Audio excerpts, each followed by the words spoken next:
Hello everyone, and I'm very excited to create this video as a way of showing an excerpt from my brand new book, Day Zero, The Recovered Diary of a Human Star Being. This is going to be launched on September 1st, and you can go to the official website, www.dayzerocountdown.com. This is going to be a very special book launch with some additional gifts that are going to be launched on the first day of the launching on September 1st. So there'll be a lot of announcements on Self-Empowerment TV as well as my Facebook relating to the giveaways that are going to be happening once you purchase a copy of Day Zero, The Recovered Diary of a Human Star Being. That actually took 4 years in the making to get this book to the version that I finally wanted it to get to. And as soon as I held this book in my hand, it was such an accomplishment. I felt like 4 years just went, just the flow of it and getting this book done. Because I feel it has such an important message from humanity. It is a visionary fiction novel, but it is containing a lot of truth. A lot of the teachings that I've been receiving these past 4 years of my spiritual awakening are all embedded in this. And so it's just my pleasure and my treat to provide you with an excerpt of Day Zero right now. And again, this will be officially launching on September 1st, dayzerocountdown.com. Stay tuned to Self-Empowerment TV and my Facebook for further updates on the additional gifts that are going to be given away as you purchase a copy of this through Amazon.com on September 1st. So anyways, I'm going to go ahead and get into this. And I'm going to be doing just a brief excerpt with the main character, known as Anadria. And she starts out as a child in this book and then just works her way up into adulthood. So here's one of the excerpts where she's come upon a spacecraft and she's met her father, coming aboard the spacecraft to meet some other people who are going to be her adopted star being family. I squinted my eyes shut and repeated the words in my mind. When I opened my eyes, my father and I were in front of a very large wall, decorated with moving mandalas. The energy on the wall felt like it was breathing, just as we were. There were glorious designs of flower petals and spiraling vines comprised within a glowing turquoise diamond. The wall's energy would change form based upon the energies it was observing before it. I was smiling as I gazed at the magnificence of what appeared before me. Father smiled with me and gestured me by the hand to continue forward. We walked through the liquid wall and entered the sanctuary chambers. Before my eyes I saw a room completely comprised of crystals of every shape and size. A violet plasmic energy was flowing through the structure of every crystal inside the room. The room itself was very dim, with pale white light emanating strongest in the center of the chambers. At the center of the chambers, the floor was inclined in a circular formation, where at the absolute center there is a large crystal bowl that was filled with enchanted water. Seated amongst the bowl in the grooved circular floor that contained a triple helix DNA spiral embedded within it appeared 3 individuals. These were the Handari First Chen. The First Chen are a sacred triad that comprises a Handari priesthood. There are Chen that occupy every village on Handar, where they function as the keepers of wisdom for the village as well. The Handari First Chen and the friends that my father had talked about earlier. They were completely silent. They wore long white robes with hoods, and their brows had a painted golden circle with a dot made out of a specific gem in the center of it. These 3 all wore the gem of violet amongst their brow, as it signified the level of the high priest within a First Chen. Their faces all looked identical. Their eyes were shut and they were seated cross-legged in the formation of a triangle, with their hands resting on their knees with palms open, facing outwards. I looked at my father as I was not too sure what to do. I didn't want to disturb them, as my mother told me about showing respect to those in meditation. My father simply gestured for me to walk forward toward the Handari with a peaceful grin on his face. I looked him in the eyes in a glance that said, "How could you do this to me? I'm your daughter. I hope I don't embarrass myself." Where at times I knew I was only 3 years of Earth age, I felt like I was 3 times that age most of the time. And as I was deeply empathic, I had considered people's feelings far too often at that age, and I would get embarrassed easily. Nonetheless, I listened to my father and slowly started to take a step forward as quietly as I could, not to disturb the Handari. I paused for a brief moment and took another very quiet step forward. Still no sound. Good. I was in the clear. As I was taking another step forward, I could hear in my mind so clearly, "Her politeness is the way of the goddess emanating so strongly within her. Welcome, Anadria, daughter of Lar." I turned slowly over to my father as I was surprised to hear his star name. My father answered back in my mind, "Yes, Anadria. My star name is Lar. It needed to be revealed from the Handari, my guardians, before I could reveal it to you. When we found him among us, he was the same age as you are now, Anadria. Gizan, the Handari word that means one infinite creator. Gizan gifted us with his star name.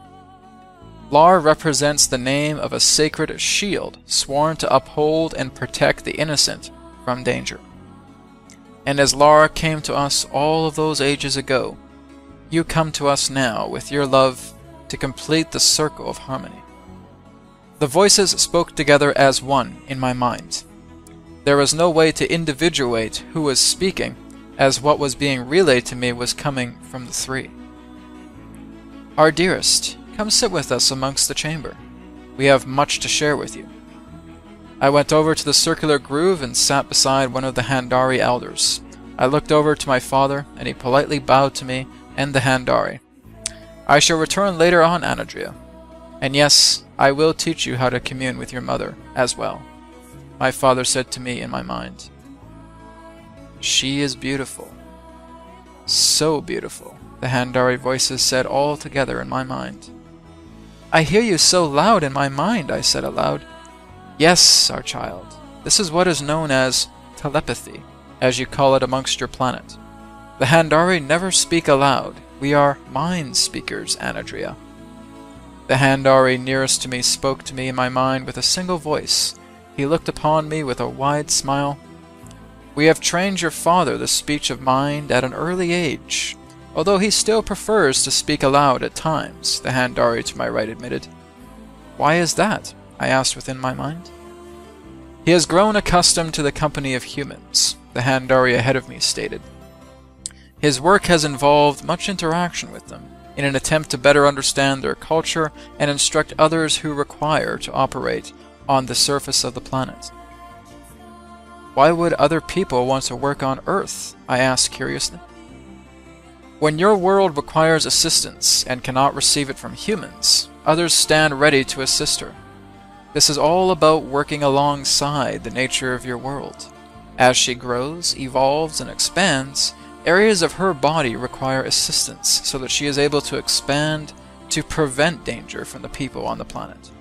The three spoke as one in my mind in a pleasant, jovial tone. For several minutes the wise Handari spoke to me about the ways of my world and how openly communicative she is as long as you are willing to listen. They proceeded to tell me that she has spoken to her human children since their beginnings on Earth. In the beginning, humanity listened to the Earth and worked together in harmony. Then the troubling times came as other beings from another world came onto the planet claiming they were cosmic masters when in fact they were only students. These students were trained into the belief of control and deception. Over time, they deceived many of the original caretakers upon the planet, unleashing a great war between these beings and the rest of the planet. The war was completely out of control, as the students were looking to use all of the Earth's knowledge and life forms as weapons for their own means. Guardians who cared for the Earth on other levels of consciousness warned these false masters not to pursue this path of control and had decided to place a veil made from the radiation of the Earth known as the Van Allen Belt to surround the planet and protect it from further intrusion. The false masters did not listen to this warning and grew angry about the newly appointed quarantine shield that sealed further intrusion or escape from the planet. This warning and action from the realm of the Guardians only fueled the false master's anger to create an intention of pure global control. Through utilizing the strength of crystals on Earth, a portal weapon that would be triggered through specific alignment areas of the planet was created that would attempt to crack open the Earth's quarantine. The alignments were incorrect, as they had mistaken the alignments of their former home planet of Mars with the Earth, and the weapon backfired. The use of the crystals that were meant to establish an escape instead led to the demise of the false masters. They literally destroyed themselves and everyone else upon the surface of the world. This led to the great cataclysm that ceased the era of Atlantis and Mu. After the great disaster, there were still some of the false masters who had survived. They migrated to Egypt and slowly began their rule there in an attempt to rebuild their own empire. After the great disaster, there were still some of the false masters who had survived. They migrated to Egypt and slowly began their rule there in an attempt to rebuild their old empire. Throughout the centuries, the histories of great kings, emperors, and priesthoods were the hierarchies of these false masters that lead up to the present day of Earth. Now these false masters are dying along with their systems, as humanity will no longer submit their freedom for a second time, only to be deceived and destroyed by those who would hold the might of false power through the illusions they create. This is what the Handari had shared with me, that accompanied my mind along with shared visions as they told the story of Earth.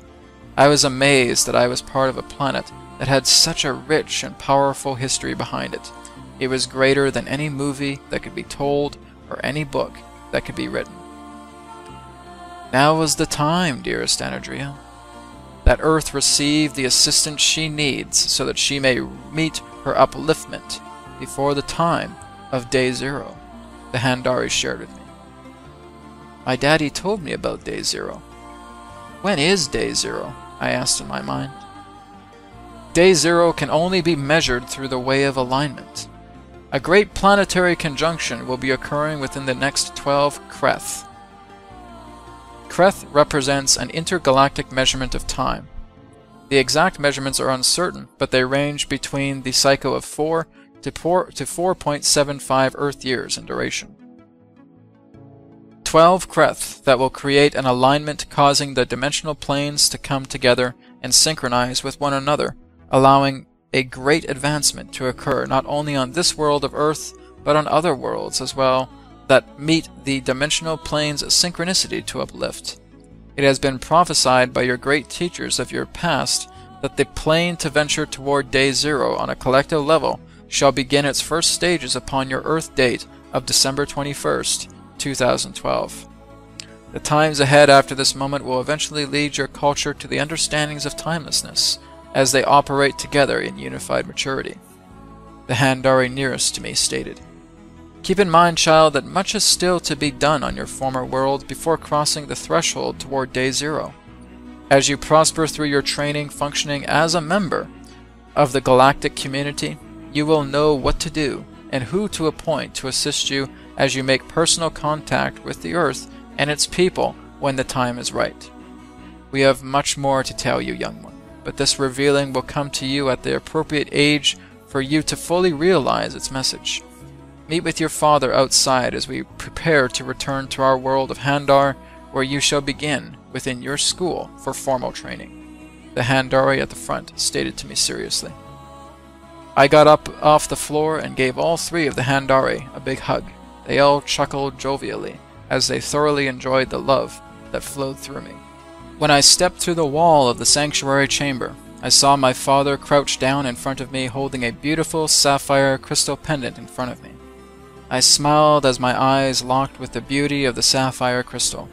As I looked deeper into it, I could see the crystal sparkle as it said to me in my mind, "I am yours." My face lit up, and the smile I had on my face was one that I would never forget.